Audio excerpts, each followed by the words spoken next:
నమస్కారం metro news కి స్వాగతం ముందుగా ముఖ్యాంశాలు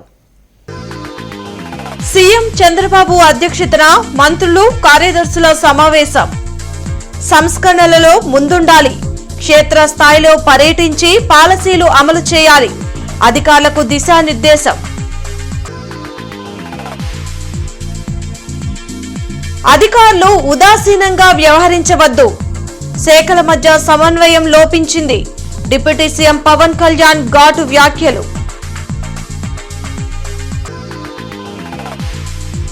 పోలీసుల విధులకు ఆటంకం కేసులో జిల్లా కోర్టుకి అంబటి 14 రోజుల రిమాండ్ సీఎంపై అనుచిత వ్యాఖ్యల కేసులో బెయిల్ మంజూరు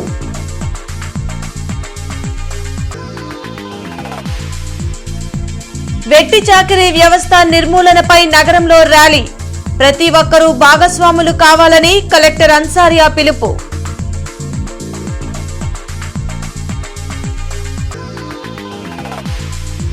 నగరంలో పర్యటించిన కమిషనర్ మయూర్ అశోక్ తడి పొడి వేరుగా పారిశుద్ధ్య వ్యర్థాలను సేకరించాలని ఆదేశం అన్నా క్యాంటీన్ల పరిశీలన గడిచిన 19 నెలల్లో రాష్ట్రాన్ని అగాధం అంధకారం నుండి బయటపడేసినట్లు ముఖ్యమంత్రి చంద్రబాబు అన్నారు. అవుట్ డేటెడ్ అవసరం లేని చట్టాలను సమీక్షించుకుని ముందుకు వెళ్తామని అధికారులకు సూచించారు. వెలగపూడి సచివాలయంలో సీఎం చంద్రబాబు అధ్యక్షతన మంత్రులు కార్యదర్శుల సమావేశం జరిగింది. అనేక అంశాలపై ఆయన దిశానిర్దేశనం చేశారు. కూటమి ప్రభుత్వం సంక్షేమం, అభివృద్ది, సుపరిపాలనకే తొలి ప్రాధాన్యత ఇస్తున్నట్లు చెప్పారు. పేదలను ఆదుకునేందుకు సంక్షేమ పథకాలు అవసరమే అన్న సీఎం జీరామ్జీ పథకాన్ని పూర్తిగా సద్వినియోగం చేసుకోవాలని అధికారులను ఆదేశించారు. తలసరి ఆదాయం పెరిగేలా నిర్దిష్ట ప్రమాణాలను పెట్టుకున్నట్లు చెప్పారు. 2027 గోదావరి పుష్కరాల నాటికి పోలవరం ప్రాజెక్టును పూర్తి చేసి జాతికి అంకితమిస్తామని ధీమా వ్యక్తం చేశారు. వచ్చే 3 ఏళ్లలో రాజధాని అమరావతిని మోస్ట్ లివబుల్ సిటీగా తీర్చిదిద్దనున్నట్లు చంద్రబాబు పేర్కొన్నారు. హెలీప్యాడ్ల కోసం ఓ ప్రైవేట్ భూమిని అక్రమంగా 22A కింద పెట్టిన ఘనత వైఎస్ జగన్ ధ్వజమెత్తారు. భూ వివాదాలు లేకుండా ల్యాండ్ సర్వే నిర్వహించడంతో పాటు క్యూఆర్ కోడ్ సహా ఇతర ఫ్యూచర్లతో పట్టాదారు పాస్ పుస్తకాలను అందిస్తున్నట్లు ముఖ్యమంత్రి తెలిపారు. ఈ రోజు ఈ యొక్క సెక్టర్ ని మనం స్ట్రీమ్ లైన్ చేస్తే చాలా ఇంపాక్ట్ వస్తుంది. మెగా డిఎస్సి మొదలు సంతకం పెట్టాం. ఎన్ని ఇబ్బందులు క్రియేట్ చేయాలనుకున్నా అన్ని కూడా అధిగమించి టైం టు టైం 15,941 మంది టీచర్ పోస్టులు భర్తీ చేశాం. పోస్టింగ్స్ కూడా ఇవ్వడం జరిగింది. దగ్గర 5,757 కానిస్టేబుల్స్ ని రిక్రూట్ చేశాం. రెండోది, అక్కడ మీరు ఒకసారి చూస్తే చాలా సమస్యలుంటే చాలా ఫైట్ చేసి రిక్రూట్మెంట్లు ఇప్పించే పరిస్థితికి వచ్చాం. ఇంకొక పక్కన వీళ్ళకి 4,000 రూపాయలు స్టైఫండ్ ఇస్తే 12,000కు పెంచాం. ప్రతి నెల స్వచ్ఛాంధ్ర, స్వర్ణాంధ్ర 3వ శనివారం మనం నిర్వహిస్తున్నాం. 105 లక్షల మెట్రిక్ టన్నులు గార్బేజ్ క్లియర్ చేశాం. అంటే మొత్తం ఎక్కడ చూసినా గుట్టలు గుట్టలుగా చెత్త ఉంటే అవన్నీ క్లియర్ చేశాం. కొన్ని దిక్కల్లో అయితే గ్రౌండ్ లో కూడా ఉంది గార్బేజ్. వెలగపూడి సచివాలయంలో సీఎం చంద్రబాబు అధ్యక్షతన మంత్రులు కార్యదర్శుల సమావేశం జరిగింది. డిప్యూటీ సీఎం పవన్ కళ్యాణ్ తో పాటు పలువురు మంత్రులు పాల్గొన్నారు. పల్లె పండుగ ద్వారా గ్రామీణ ప్రాంతాల్లో 11,328 కోట్ల రూపాయల వివిధ అభివృద్ది కార్యక్రమాలు చేపట్టినట్లు పవన్ కళ్యాణ్ తెలిపారు. తక్కువ ఆర్థిక వనరులతోనే రాష్ట్రాన్ని అభివృద్ది చేసేందుకు కూటమి ప్రభుత్వం కట్టుబడి ఉందన్నారు. క్షేత్రస్థాయిలో ఉదాసీనత లేకుండా పనిచేయాలని, దీన్ని అధిగమించేలా మన కార్యాచరణ ఉండాలని అధికారులకు డిప్యూటీ సీఎం సూచించారు. Every rupee must be translated into visible outcomes on the ground. Officers at all levels must ensure that funds are made available and projects should be executed efficiently, transparently and within timelines without any delay. ప్రత్యేకించి ఈ మధ్యన గౌరవ ముఖ్యమంత్రి గారి దృష్టి కూడా తీసుకొస్తాం. క్షేత్రస్థాయిలో కొంత ఉదాసీనత ఉంది అందరికి. ఆ రిజల్ట్స్ మేము గౌరవ ముఖ్యమంత్రి గారు మాకు ఇచ్చినంత టార్గెట్స్ గా మేము కిందికి వెళ్తా ఉంటే కొన్ని ఎక్స్క్యూజెస్ కనిపిస్తాను. దయచేసి అవన్నీ లేకుండా చూడండి. ఎందుకంటే మేము 4 గోడల మధ్య కూర్చునే వ్యక్తులు ఎవరు కాదు. అంతర్జాతీయ న్యాయ దినోత్సవం సందర్భంగా వెట్టి చాకిరీ వ్యవస్థ నిర్మూలనపై కార్మిక శాఖ ఆధ్వర్యంలో భారీ ఎత్తున ర్యాలీ నిర్వహించారు. వెట్టి చాకిరీ వ్యవస్థ నిర్మూలనలో ప్రతి ఒక్కరూ భాగస్వామ్యం కావాలని జిల్లా కలెక్టర్ ఏ తమీం అన్సారియా పిలుపునిచ్చారు. అనంతరం ఈ ర్యాలీని కలెక్టర్ కార్యాలయం వద్ద జిల్లా కలెక్టర్ జెండా ఊపి ప్రారంభించారు. వెట్టి చాకిరీ వ్యవస్థ నిర్మూలన కావాలంటూ పెద్ద ఎత్తున నినాదాలతో ర్యాలీ సాగింది. ఈ సందర్భంగా జిల్లా కలెక్టర్ మాట్లాడుతూ వెట్టి చాకిరీ వ్యవస్థ నిర్మూలనలో అందరూ భాగస్వామ్యం కావాలని, సమిష్టి కృషితో సమసమాజం సాధ్యమవుతుందన్నారు. భారత రాజ్యాంగం ప్రతి వ్యక్తికి స్వేచ్ఛ, గౌరవప్రద జీవితంకు అవకాశం కల్పిస్తుందని చెప్పారు. ప్రభుత్వం వెట్టి చాకిరీ వ్యవస్థ నిర్మూలన చట్టం ద్వారా ఈ వ్యవస్థను పూర్తిగా నిషేధించాలన్నారు. ఈ చట్టంపై ప్రజలకు పెద్ద ఎత్తున అవగాహన కల్పించడం, బాధితులను గుర్తించడం, పునరావాసం కల్పించడంపై పటిష్ట చర్యలు తీసుకోవాలని ఆదేశించారు. ప్రజలు అప్రమత్తంగా ఉండాలని, ఎక్కడైనా బలవంతపు కార్మిక వ్యవస్థ, అప్పుల బానిసత్వం వంటి ఘటనలు కనిపిస్తే వెంటనే సంబంధిత అధికారులకు సమాచారం ఇవ్వాలని సూచించారు. ప్రతి ఒక్కరూ గౌరవప్రదమైన జీవితం గడపాలనే లక్ష్యంతో సమాజం ముందుకు సాగాలని పిలుపునిచ్చారు. దీంటిని లేబర్ డిపార్ట్మెంట్, అదేవిధంగా ఇతర ఎన్జిఓస్, ముఖ్యంగా IJM, DPRC and other NGOs ఏదైతే మన జిల్లాలో యాక్టివ్గా పనిచేస్తున్నారో వారు అందరూ కూడా ఒక కోఆర్డినేట్ చేసి ఈ కార్యక్రమాన్ని నిర్వహించడం జరుగుతున్నది. అదేవిధంగా ఇక్కడ పిల్లలతో ఒక ర్యాలీ కూడా నిర్వహిస్తున్నాము. దీని యొక్క ముఖ్య ఉద్దేశం ఎక్కడ కూడా పిల్లల్ని అదేవిధంగా లేబర్స్ని బాండెడ్ లేబర్గా ఉంచకూడదు. దానికి ప్రజల మధ్యలో, అధికారుల మధ్యలో ఒక అవగాహన అనేది కల్పించాలి అనే ఉద్దేశంతో ఏర్పాటు చేయడం జరిగింది. దీంట్లో భాగంగా ఇంకా డిఫరెంట్ ఇండస్ట్రీస్లో ఎక్కడైనా బాండెడ్ లేబర్ ఉన్నారంటే వారిని అక్కడికి వెళ్ళి ఇన్స్పెక్ట్ చేసి వారిని రెస్క్యూ చేయడం కూడా. సీఎం చంద్రబాబుపై మకిలి వ్యాఖ్యలు చేసిన కేసులో మాజీ మంత్రి అంబటి రాంబాబుకి బెయిల్ మంజూరైంది. షరతులతో కూడిన బెయిల్ మంజూరు చేస్తూ స్పెషల్ మొబైల్ కోర్టు ఆదేశాలిచ్చింది. జనవరి 31వ తేదీన సీఎం చంద్రబాబుపై దూషణలు చేసిన అంబటి రాంబాబును పోలీసులు అరెస్టు చేశారు. రాజమండ్రి సెంట్రల్ జైల్లో రిమైండ్ ఖైదీగా ఉన్న ఆయనకు ఈ కేసులో షరతులతో కూడిన బెయిల్ ఇస్తూ స్పెషల్ మొబైల్ కోర్టు న్యాయమూర్తి తీర్పు ఇచ్చారు. పోలీసులు కస్టడీ పిటిషన్ను డిస్మిస్ చేశారు. అలాగే రాష్ట్ర వ్యాప్తంగా అంబటిపై నమోదైన కేసుల్లో నోటీసులు ఇచ్చి వివరణ తీసుకోవాలని హైకోర్టు ఆదేశించింది. తదుపరి విచారణను మార్చి 1కి వాయిదా వేశారు. మరోవైపు పట్టాభిపురం పోలీసులు పీటీ వారెంట్పై గుంటూరుకు అంబటిని తెచ్చారు. వైద్య కళాశాలల ప్రైవేటీకరణపై నిరసనలో భాగంగా 2025 నవంబర్ 12న పట్టాభిపురం పోలీసులు అంబటి తమ విధులకు ఆటంకం కలిగించారంటూ కేసు నమోదు చేశారు. ఈ కేసులో అంబటిని పోలీసులు కోర్టులో హాజరుపరచగా ఈ నెల 22 వరకు రిమాండ్ను న్యాయమూర్తి విధించారు. ఈ కేసుల్లో కూడా బెయిల్ వస్తే రాజమండ్రి సెంట్రల్ జైలు నుంచి అంబటి రాంబాబు విడుదలయ్యే అవకాశం ఉంది. ఈ నెల 22 వరకు రిమాండ్ ఇచ్చినటువంటి పరిస్థితి తెలుగుదేశం పార్టీ ప్రభుత్వం చేస్తున్నటువంటి అరాచకానికి, పోలీసులు వ్యవహరిస్తున్నటువంటి దుర్మార్గానికి, ప్రజాస్వామ్యాన్ని తొంగలో తొక్కి ఈ రోజున రాంబాబు గారిని శారీరకంగా, మానసికంగా ఇబ్బంది పెట్టాలని మాత్రమే ఈ యొక్క కార్యక్రమం తీసుకోవడం జరిగింది. ఈ సందర్భంగా నేనైతే ఒక విషయాన్ని స్పష్టంగా చెప్పదలుచుకున్నా. మీరు ఎన్ని కేసులు పెట్టుకున్నా, ఎన్ని జైళ్ళకి పంపించినా కానీ అంబటి రాంబాబు అనే వ్యక్తి ఎక్కడా ఎప్పుడు తగ్గే ప్రశ్నే ఉండదు. అతనికి సంబంధించి జగన్మోహన్ రెడ్డి గారి నాయకత్వాన్ని బలపరిచేదానికి, వైఎస్ఆర్ కాంగ్రెస్ పార్టీ శ్రేణులకు అండగా ఉండేదానికి అతని ప్రయత్నం అతను కొనసాగిస్తానే ఉంటాడు. కమిషనర్ మయూర్ అశోక్ 14, 19 వార్డులలోని పలు ప్రాంతాల్లో పర్యటించి అధికారులకు తగు ఆదేశాలు జారీ చేశారు. ఈ సందర్భంగా కమిషనర్ మాట్లాడుతూ వార్డు సచివాలయాల వారీగా మైక్రో ప్యాకెట్ల మేరకు ప్రతి ఇంటి నుండి వ్యర్థాలను వేరువేరుగా ఇచ్చేలా కార్మికులు, కార్యదర్శులు అవగాహన కలిగించాలన్నారు. ప్రతిరోజు సేకరణ జరుగుతున్న వ్యర్థాలను ఏటుకూరు రోడ్లోని వేయింగ్ మిషన్ ద్వారా తూకం చెక్ చేస్తారని, కానీ ఎక్కువ డివిజన్ల నుండి నిర్దేశిత లక్ష్యం కంటే తక్కువ రావటం గమనించామని, అంటే ఆయా ప్రాంతాల్లో చెత్త సేకరణ సమర్థవంతంగా జరగడం లేదని తెలుస్తుందన్నారు. అనంతరం అభివృద్ధి పనుల గురించి అడిగి తెలుసుకుని పనుల్లో జాప్యం వల్ల ప్రజలు ఇబ్బందులు పడుతున్నారని, టెండర్ పొందిన పనులు నిర్దేశిత గడువులోగా జరిగేలా ఇంజనీరింగ్ అధికారులు బాధ్యత వహించాలన్నారు. నల్లచెరువు వాకింగ్ ట్రాక్లో పెండింగ్ అభివృద్ధి పనులను వారం రోజుల్లో పూర్తి చేయాలన్నారు. వార్డు సచివాలయ కార్యదర్శులతో మాట్లాడుతూ యూనిఫైడ్ సర్వే, ఆస్తి పన్ను వసూళ్లు 100% పూర్తి చేయాలన్నారు. సీతానగర్ వద్ద పైప్లైన్ మరమ్మతు పనులు వేగంగా జరుగుతున్నాయి. గడువుకు ముందే త్రాగునీటి సరఫరాను పునరుద్ధరించాలని కమిషనర్ మయూర్ అశోక్ ఆదేశాలు ఇవ్వడంతో ఇంజనీరింగ్ సిబ్బంది పనులు ముమ్మరంగా చేపడుతున్నారు. పైప్లైన్ మరమ్మతుల నేపథ్యంలో 2 రోజుల పాటు త్రాగునీరు సరఫరా జరగదని ఇప్పటికే నగరపాలక సంస్థ అధికారులు వెల్లడించారు. ఎట్టకేలకు మంగళవారం తాగునీటి సరఫరా చేసేందుకు అధికారులు శ్రమిస్తున్నారు.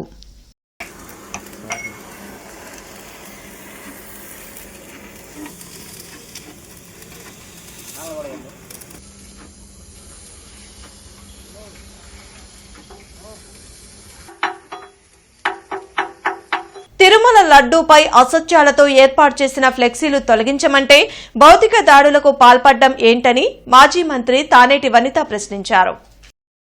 మాజీ ఎమ్మెల్యే హఫీజ్ ఖాన్తో కలిసి అంబటి రాంబాబు కుటుంబ సభ్యులను తానేటి వనిత పరామర్శించి ధైర్యం చెప్పారు. అన్ని రోజులు ఒకేలా ఉండవని, కూటమి ప్రభుత్వ అక్రమాలకు అండగా నిలుస్తున్న ప్రతి ఒక్కరూ చట్టం ముందు దోషులుగా నిలుస్తారని హెచ్చరించారు. గతంలో మరి ఎప్పుడు కూడా ఈ సంస్కృతి అయితే లేదు మన రాష్ట్రంలో. మరి ఈ కూటమి ప్రభుత్వం అధికారంలోకి వచ్చిన తర్వాతనే ఇలాంటి కొత్త సంస్కృతికి వాళ్ళు శ్రీకారం చుట్టడం జరిగింది. అంటే ఈ రోజున ఎవరైతే వైసీపీలో నాయకులుగా ఉంటారో, ప్రధాన నాయకులుగా ఉంటారో, అలానే అధికార పార్టీ చేస్తున్న దురాగతాలను ప్రశ్నిస్తూ ఉంటారో, ప్రజల పక్షాన నిలబడి పోరాటం చేస్తుంటారో ఆ నాయకుల మీద వీళ్ళు లేనిపోని కేసులన్నీ పెట్టి, తప్పుడు కేసులు పెట్టి ఈ రోజున జైలు పాలు చేసే విధానం మన రాష్ట్రంలో చూస్తున్నాం. వీటన్నిటికీ కూడా వాళ్ళు కొద్ది రోజుల్లో తగిన మూల్యం చెల్లించుకునే సమయం కూడా దగ్గర పడుతుంది. ప్రజలందరూ కూడా ఆలోచిస్తున్నారు.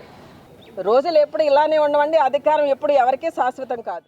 నగర కమిషనర్ మయూర్ అశోక్ నల్లచెరువు మెయిన్ రోడ్లోని అన్నా క్యాంటీన్ ని పరిశీలించి ఆహారం తీసుకుంటున్న వారితో మాట్లాడి సిబ్బందికి తగు ఆదేశాలు జారీ చేశారు. ఈ సందర్భంగా కమిషనర్ మయూర్ అశోక్ మాట్లాడుతూ గుంటూరు నగరంలోని అన్నా క్యాంటీన్లలో పరిశుభ్రతకు అధిక ప్రాధాన్యత ఇవ్వాలన్నారు. వినియోగించిన వస్తువులను తొలగించాలన్నారు. ఆహారం తీసుకుంటున్న వారితో మాట్లాడి ఆహార నాణ్యత, రుచిపై అడిగి తెలుసుకుని ఏమైనా సమస్యలు ఉంటే తెలియచేయడానికి ఏర్పాటు చేసిన క్యూఆర్ కోడ్ని సద్వినియోగం చేసుకోవాలన్నారు.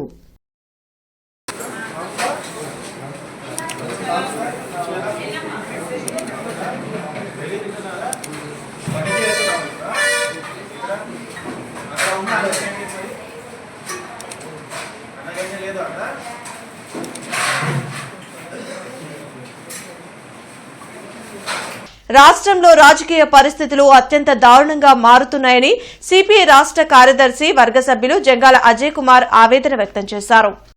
రాజకీయ వ్యవస్థలో ఉండాల్సిన కనీస సద్గుణాలు రోజురోజుకి కనుమరుగవుతున్నాయని జంగాల అజయ్ కుమార్ పేర్కొన్నారు. ప్రజా సమస్యలపై చర్చించాల్సిన సందర్భంలో పరస్పర విమర్శలు, ప్రతి విమర్శలకే పరిమితమవడం దురదృష్టకరమన్నారు.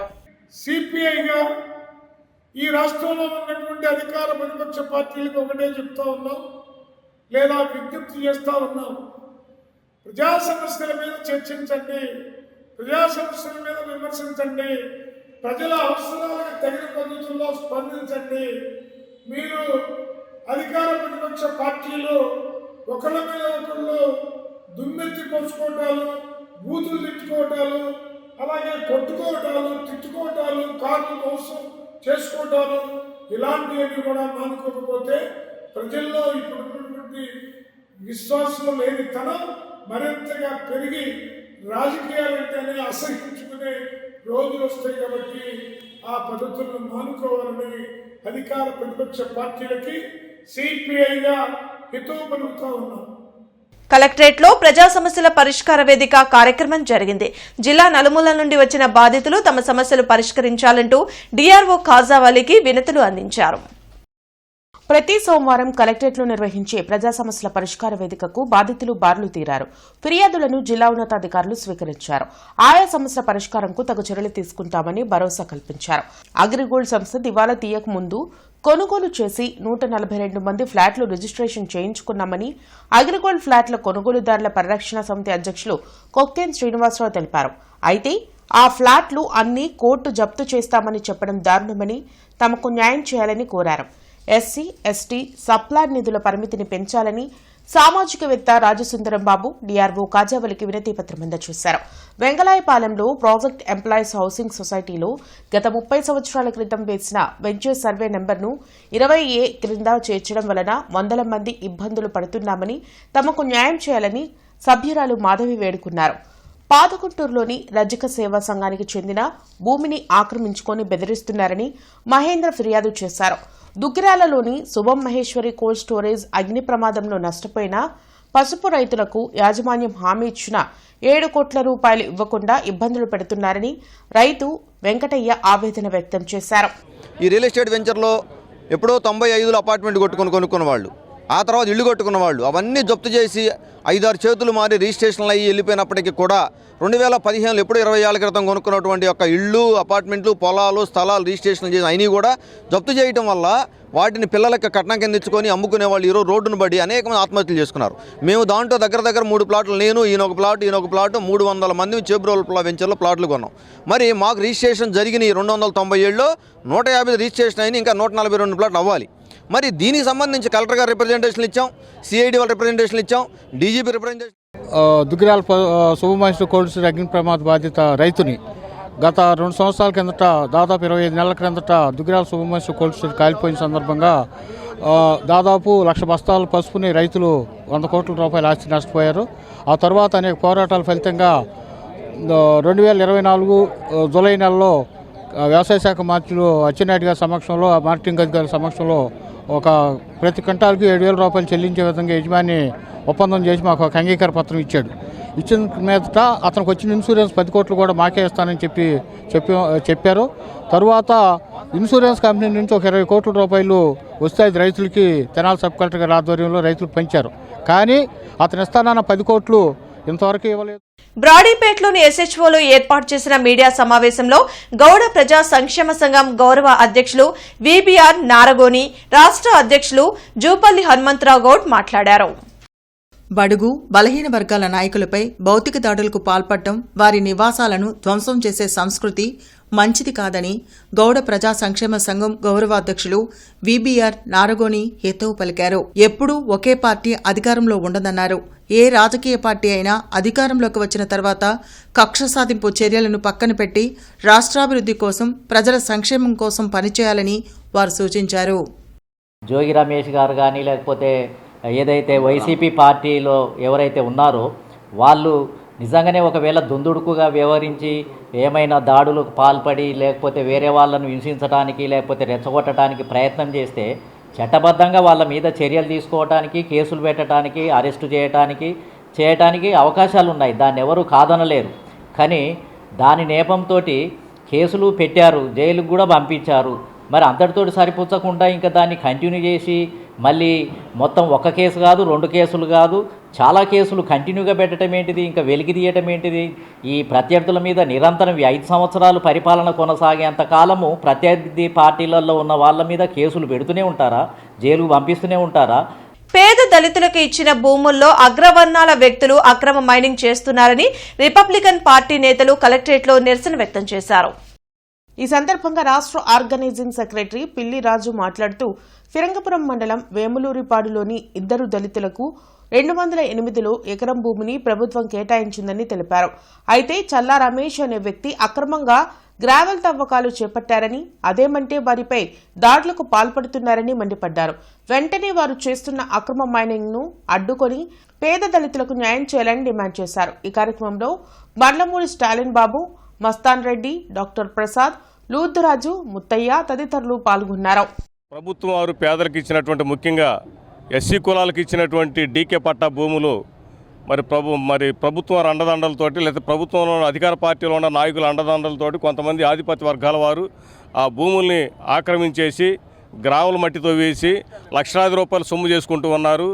మరి పట్టా తీసుకున్నటువంటి రైతులు ఎవరైతే ఉన్నారో, దళిత రైతులు ఎవరైతే ఉన్నారో వారు మరి మా భూములను మాకు తెలియకుండా రాత్రుల పూట రహస్యంగా మీరు మట్టితో వేసి మా భూముల్ని మరి పాడు చేస్తూ సాగుకు అనుకూలంగా చేస్తున్నారు ఎందుకని చెప్పేసి ప్రశ్నించడానికి వెళ్ళినటువంటి దళిత రైతుల్ని మరి వారు రమేష్ అనే అతను ఆయన ఆధిపత్య వర్గానికి చెందినటువంటి వ్యక్తి రమేష్ అని అతను. నేను గవర్నమెంట్కి అప్లై చేసుకున్నాను, నేను లైసెన్స్ కోసం అప్లై చేసుకున్నాను, పర్మిషన్ కోసం అప్లై చేసుకున్నా, పర్మిషన్ వచ్చింది, ఈ భూమిలో నాకు పర్మిషన్ ఇచ్చారు, అందుకోసం దీనిలో మట్టి తవ్వుకుంటున్నానని చెప్పేసి ఆయన చెప్పడం జరిగింది. ముస్లిం మత పెద్దలు అంజుమన్ భూముల విషయంలో ఫత్వా జారీ చేసిన ఎమ్మెల్యే నసీర్ అహ్మద్ ప్రభుత్వానికి దోచిపెట్టే కార్యక్రమం చేస్తున్నారని నూరి ఫాతిమా మండిపడ్డారు. అంజుమన్ భూములను భూసేకరణ పేరుతో దోచుకునే ప్రయత్నం చేస్తుందంటూ ముస్లిం సంఘాల నేతలు కలెక్టరేట్ ఎదుట నిరసన కార్యక్రమం చేపట్టారు. ఈ సందర్భంగా మాజీ ఎమ్మెల్యే హఫీజ్ ఖాన్, వైసీపీ నగర అధ్యక్షురాలు నూరి ఫాతిమా మీడియాతో మాట్లాడారు. పెదకాకానీలో ఉన్న అంజుమన్ భూములు 71.57 ఎకరాల భూమిని ఇండస్ట్రియల్ కారిడార్ పేరుతో స్వాధీనం చేసుకునే కుట్ర జరుగుతుందని మండిపడ్డారు. ముస్లిం సమాజం కోసం ఏమైనా అభివృద్ధి కార్యక్రమాలు చేసేందుకు ఒప్పుకుంటాం కానీ ఇలా భూములు స్వాధీనం చేసుకునే కార్యక్రమం మానుకోవాలని హితవు పలికారు. ఈ కార్యక్రమంలో వేమారెడ్డి, గులాం రసూల్, ఇతర ముస్లిం సంఘాల నేతలు పాల్గొన్నారు. 71.57 ఎకరాల గురించి ఏ విధంగా ఒక నెల నుంచి మేము ఏ విధంగా ఫైట్ చేస్తున్నామో ప్రజలందరికీ తెలిసిందే. దీంట్లో ఒక కొలిక్కి ఇప్పుడు దాకా అంటే గతంలో అయితే మేము డిమాండ్స్ చేస్తూ లేకపోతే ఎమ్మెల్యే గారి మీద ప్రెషర్ చేస్తూ తీసుకుంటూ వచ్చాము. నిజంగానే మీరు డెవలప్మెంట్ చేయాలనుకుంటున్నారు అనుకోండి, చేయండి, కానీ బియాండ్ ఇది వెళ్ళకండి. ఎందుకంటే దాంట్లో ఏ విధంగా ఉందో దాన్ని పాటించమని చెప్పి నేను కోరుతున్నాను. ఇంకో విషయం, మరి పీపీపీ మోడ్ అంటున్నారు. నాకు అర్థం కాదు ఏంటంటే పీపీపీ మోడ్ దేనికి ఉంటుంది? Public private partnership. Public private అంటే ఏంటి? గవర్నమెంట్కి సంబంధించి పీపీపీ మోడ్లో వెళ్ళాలి, కానీ అది ప్రైవేట్ స్థలం. కూటమి ప్రభుత్వం ఇచ్చిన హామీ మేరకు నిరుద్యోగులకు వెంటనే జాబ్ క్యాలెండర్ విడుదల చేయాలంటూ ఏఐవైఎఫ్ నేతలు కలెక్టరేట్ ఎదుట ధర్నా నిర్వహించారు. అఖిల భారత యువజన సమాఖ్య గుంటూరు సమితి ఆధ్వర్యంలో జరిగిన నిరసన కార్యక్రమంలో జిల్లా కార్యదర్శి వలి, జంగాల చైతన్య, యశ్వంత్ పాల్గొన్నారు. ఈ సందర్భంగా వారు మాట్లాడుతూ యువగలం పాదయాత్ర సమయంలో మంత్రి లోకేష్ నిరుద్యోగులకు ప్రతి సంవత్సరం జాబ్ క్యాలెండర్ విడుదల చేస్తామని మాట తప్పారని మండిపడ్డారు. రాష్ట్రంలో ఖాళీగా ఉన్న 1,40,000 పోస్టులను వెంటనే భర్తీ చేయాలని డిమాండ్ చేశారు. మీరు వెంటనే జాబ్ క్యాలెండర్ మీద రేపు జరగబోయే అసెంబ్లీ సమావేశాల్లో చర్చించాలి. నిరుద్యోగ భృతి 3,000 రూపాయలు ఇవ్వాలి. అదేవిధంగా నా వాలంటీర్లకి 5,000 కాదు, ఉగాది నాడు తీపి కబురు 10,000 అని చెప్పారు చంద్రబాబు గారు. మీ తీపి కబురు ఏమైంది? మీ బాబుకు వచ్చింది ఉద్యోగం తీపి కబురు. నారా లోకేష్ గారికి ఉద్యోగం వచ్చింది. మరోవైపు చెప్తా ఉన్నారు పవన్ కళ్యాణ్ గారు, మాది కుటుంబ పార్టీనే కాదని చెప్తా ఉన్నారు. నీ కుటుంబ పార్టీ కాకపోయినా సరే పక్క రాష్ట్రంలో నివసిస్తున్న నాగబాబు గారికి ఎమ్మెల్యే పదవితో ఉద్యోగం ఇచ్చుకున్నారు. భవిష్యత్తులో రేపు జరగబోయే 11వ తారీఖు అసెంబ్లీ సమావేశాల్లో కనుక యువతకు సంబంధించి జాబ్ క్యాలెండర్ గురించి కానీ అదేవిధంగా నిరుద్యోగ భృతి కానీ 2,35,000 ఉద్యోగాలు భర్తీ చేస్తామని అధికారంలోకి వచ్చారు. కాబట్టి అన్ని కనుక భర్తీ కనుక మీరు చేయకపోతే అసెంబ్లీని కూడా దిగ్బంధనం చేయడంలో కూడా అఖిల భారత యువజన సమాఖ్య ఈ జిల్లాలో ఉన్న యువతను మొత్తాన్ని కూడా కదిలించి మీ అసెంబ్లీ లోపలికి వచ్చి where is the Pawan Kalyan, where is the Chandrababu Naidu, అయ్యా లోకేష్ బాబు మీకు ఉద్యోగాలు కాదు మా ఉద్యోగం ఎక్కడ అని అడిగే విధంగా రేపు అసెంబ్లీలో కూడా కొనసాగిస్తామని తెలియజేస్తా ఉన్నాం.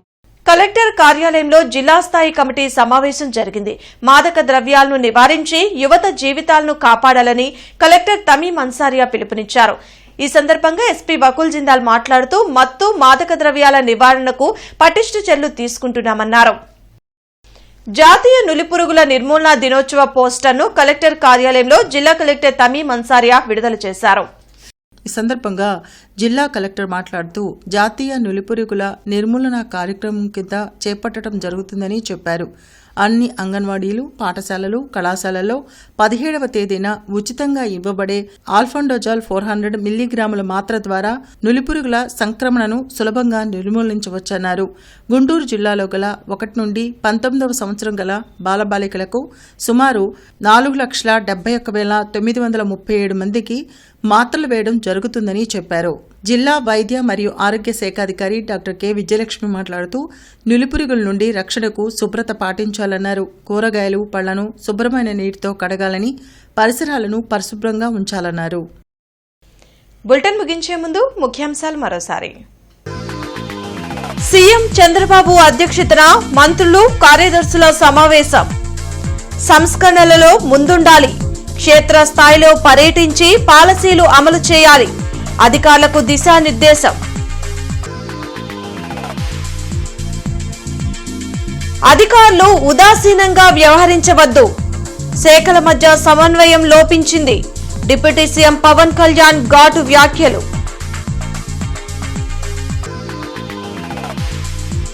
పోలీసుల విధులకు ఆటంకం కేసులో జిల్లా కోర్టుకి అంబటి 14 రోజుల రిమాండ్. సీఎంపై అనుచిత వ్యాఖ్యల కేసులో బెయిల్ మంజూరు.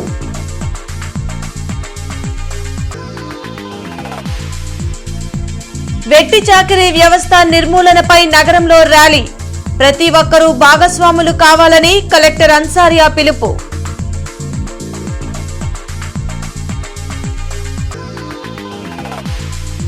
నగరంలో పర్యటించిన కమిషనర్ మయూర్ అశోక్. తడి పొడి వేరుగా పారిశుద్ధ్య వ్యర్థాలను సేకరించాలని ఆదేశం. అన్నా క్యాంటీన్ల పరిశీలన. ఈ వార్తలు ఇంతటితో సమాప్తం. నమస్కారం.